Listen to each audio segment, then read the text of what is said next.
Welcome back to TNPSC leaders academy. Day 4ல நீங்க counselling போறீங்கன்னா உங்களுக்கு விஷயம் என்ன தெரியணும்?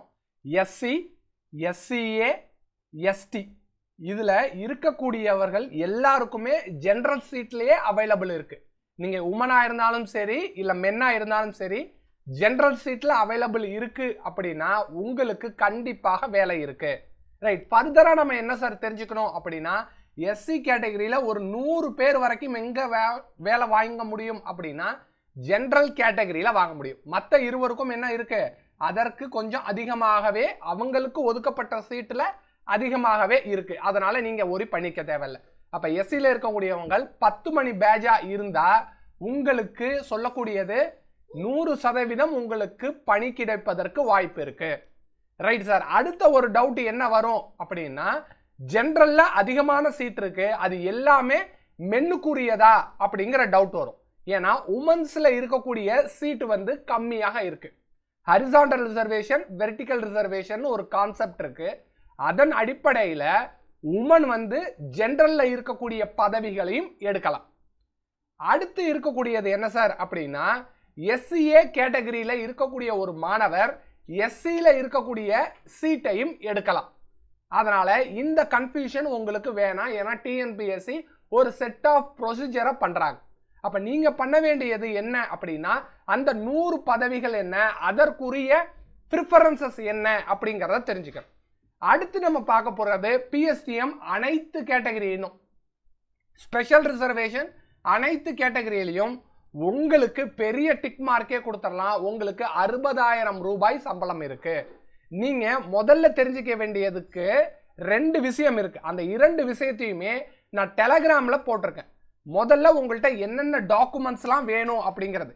ஏன்னா பிஎஸ்டிஎம் அப்படின்னு வந்துருச்சுன்னா உங்களுக்கு தனியாக ஒரு சர்டிபிகேட் வைக்கணும்.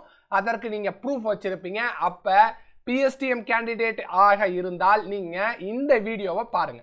டெலகிராமோட லிங்க் நான் டிஸ்கிரிப்ஷன்லையும் கமெண்ட் பாக்ஸ்லையும் கொடுத்துறேன். அதில் நீங்க ஜாயின் பண்ணிக்கிட்டு இந்த வீடியோவை பார்க்கலாம். ரைட், அதே மாதிரி ஸ்பெஷல் ரிசர்வேஷன்ல இருக்கக்கூடிய எந்த கேட்டகரியா இருந்தாலும் உங்களுக்கு என்ன தெரியணும்? இந்த சர்டிபிகேட்ஸ் அண்ட் டாக்குமெண்ட்ஸை எப்படி நம்ம ப்ராப்பரா எடுத்துட்டு போகணும், அரேஞ்ச் பண்ணணும் அப்படிங்கிறது தெரியும். அடுத்து கவுன்சிலிங் உள்ள என்ன நடக்கும் அப்படிங்கிறதும் உங்களுக்கு தெரிஞ்சிருக்கணும். How to enter the TNPSC அப்படின்னு ஒரு வீடியோ இருக்கு. அதை நீங்க டீடைல்டா பார்க்கும் போது ஓகே நம்ம டிஎன்பிஎஸ்சி சென்டருக்கு போன பிறகு அங்க என்னென்னலாம் நடக்கும், எப்படி கவுன்சிலிங் நடக்கும், காலையில பேட்ச் எப்படி இருக்கணும், ஈவினிங் பேட்ச் எப்படி இருக்கணும், உங்களுடைய சர்டிபிகேட்டை எப்படி வாங்குவாங்க கொடுப்பாங்க அப்படிங்கிற எல்லா டீட்டெயிலுமே என்ன பண்ணிக்கலாம்? Special reservation candidate, PSTM candidate பார்த்துக்கலாம்.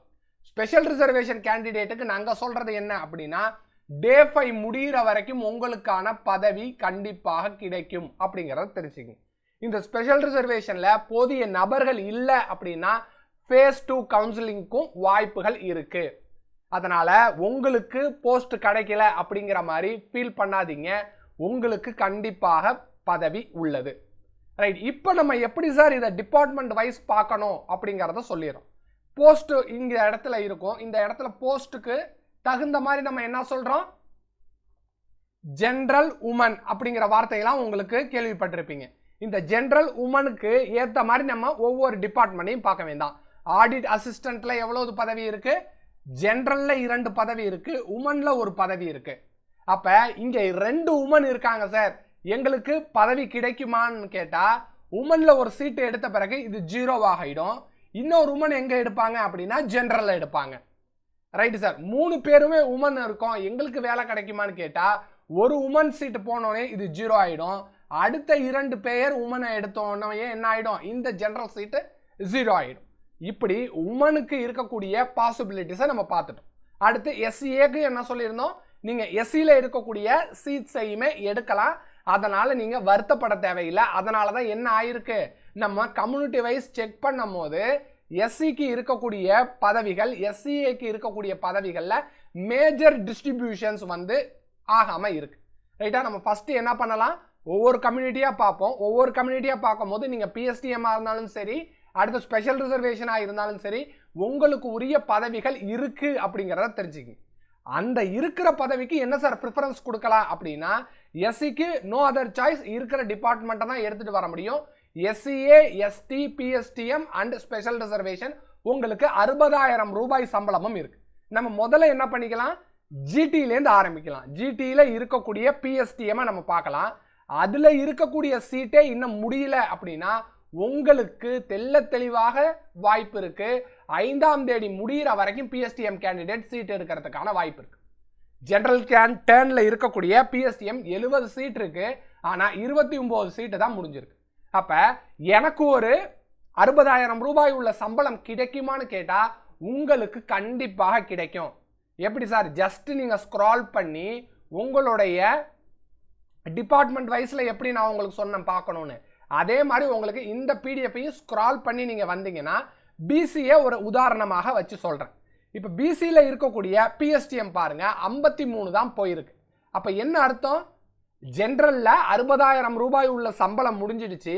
அதனால் நெக்ஸ்ட் பிஎஸ்டிஎம்ல இருக்கிறவங்க பிசி பிஎஸ்டிஎம்மை டார்கெட் பண்ணியிருக்காங்க அப்படின்னு தெரிஞ்சுங்க. அதே மாதிரி உமன்ல இருக்கக்கூடிய பிஎஸ்டிஎம் 24 இருக்கு. அப்ப 3 பேர் என்ன பண்ணியிருக்காங்க, 60,000 ரூபாய் சம்பளம் உள்ள ஒரு பதவியை டார்கெட் பண்ணியிருக்காங்க. இப்படி ஒவ்வொரு கேட்டகரியிலுமே நீங்க என்ன பண்ணிக்கலாம், general PSTM and women's PSTM compare பண்ணிக்கிட்டே வந்தீங்கன்னா உங்களுக்கு ஒரு உண்மை தெரிஞ்சிடும். 60,000 ரூபாய் சம்பளம் யாருக்கெல்லாம் இன்னும் வாய்ப்பு இருக்குன்னா ஸ்பெஷல் ரிசர்வேஷன்ல இருக்கிறவங்களுக்கு வாய்ப்பு இருக்கு. அதுல குறிப்பாக பிஎஸ்டிஎம்ல இருக்கிறவங்களுடைய வாய்ப்பு பிரகாசமாக இருக்கு. அப்ப நம்ம என்ன சார் சொல்றோம், நாளைக்கு நீங்க எஸ்சி பிரிவோ எஸ்சிஏஓ எஸ்டிஓ உங்களுக்கு ஜெனரல் கேட்டகரியில இருக்கிற சீட்ஸை பார்த்துக்குங்க. அதுல 60,000 ரூபாய் சம்பளம் இருந்துச்சு அப்படின்னா அதை முதல்ல தேர்ந்தெடுங்க. இல்ல இருக்கிற டிபார்ட்மெண்ட்ல ஆர்டர் ஆஃப் ப்ரிஃபரன்ஸை நீங்க பார்த்துக்கலாம். அடுத்து பிஎஸ்சிஎம்மா இருக்கட்டும், ஸ்பெஷல் ரிசர்வேஷனா இருக்கட்டும், உங்களுக்கு தெரிய வேண்டியது என்ன அப்படின்னா அனைத்து துறையிலையுமே உங்களுக்கான வேலை இருக்கிறது. அந்த சீட்டை நீங்க எடுக்கலாம். ஆனா கண்டிப்பாக நாளைக்கு நீங்க என்ன ப்ரூஃப் எடுத்துட்டு போகணும், டிஎன்பிஎஸ்சிக்குள்ள என்ன நடக்குது அப்படிங்கிறத டீட்டெயில்டா தெரிஞ்சுக்க டெலகிராம்ல போய் அதை செக் பண்ணி பார்த்துக்குங்க. அடுத்து நான் என்ன செஞ்சிருக்கேன், டிபார்ட்மெண்ட் வைஸ் எப்படி நான் பார்க்கணும், நீங்க உமனா இருந்தா உங்களுடைய சீட் எப்படி டிஸ்ட்ரிபியூட் ஆகும் அப்படிங்கிறதையும் சொல்லியிருக்கேன். அடுத்து பிஎஸ்டிஎம்மா இருந்தா இன்னும் ஜெனரல் கேட்டகரியிலே அந்த சீட் இருக்கு. அப்ப என்ன ஆகும், நீங்க பிசியா இருந்தாலும் சரி, எம்பிசியா இருந்தாலும் சரி, எஸ்சியா இருந்தாலும் சரி, எஸ்டியா இருந்தாலும் சரி, உங்களுக்கு உரிய பதவிகள் இருக்கு.